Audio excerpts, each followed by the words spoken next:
Now, back in the UK, and Buckingham Palace has held a garden party as, you know, it's the weather for it, right? It's the first for the Princess of Wales since her own cancer treatment.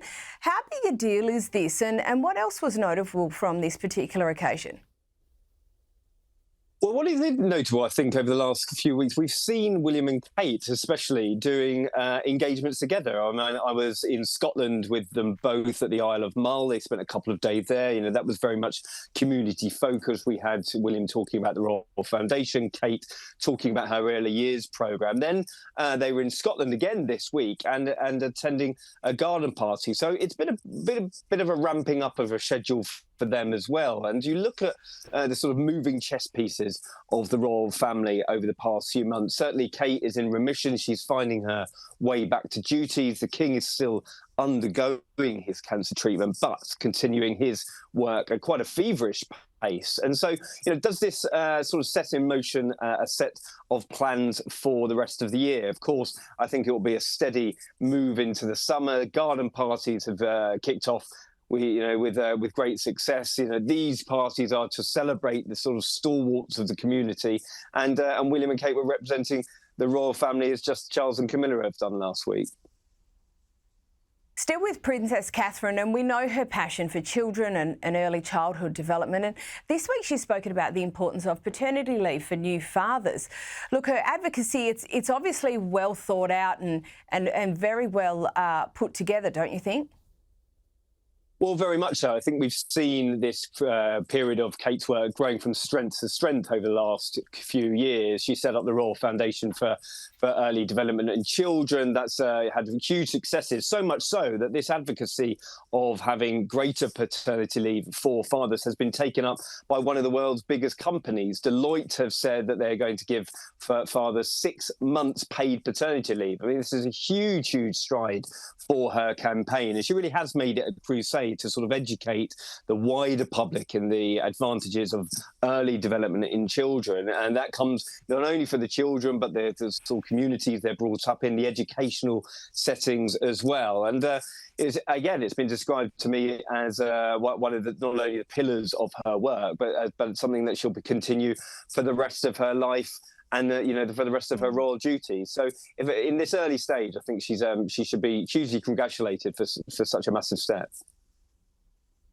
It is a massive step, and look, it's something that we are seeing more paternity leave and seeing it become more available. But it's definitely not universal yet. So it's great to see her pushing something like that into the public view. Now, we spoke about David Attenborough recently on the show, obviously with his new film and the attendance by the King. Great article this week in the UK Telegraph about the influence of Attenborough on the King and on Prince William. He has been very integral to their environmental advocacy, hasn't he?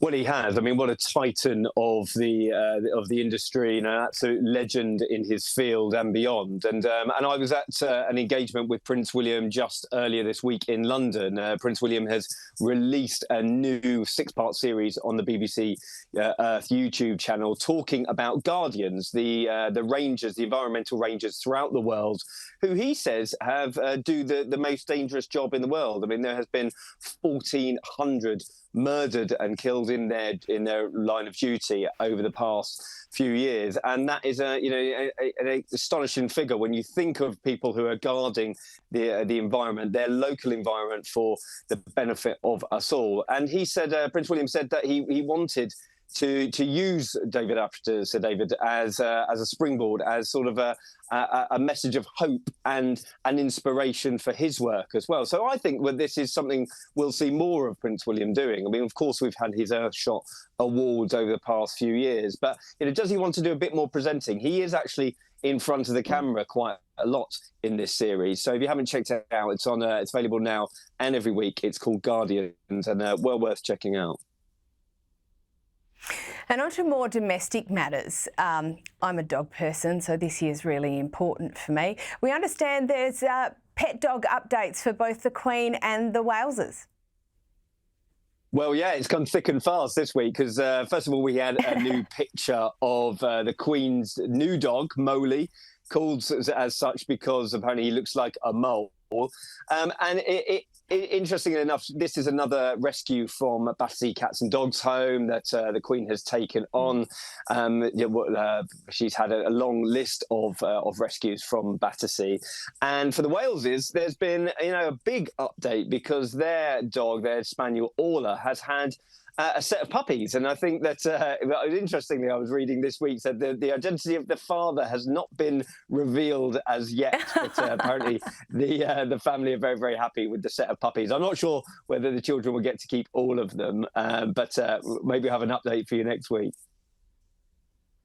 I love that. I really, really do love that. Oh, I hope for an update, and we would all love to know the identity of the father. That's all we've got time for. Russell Myers, thank you so much.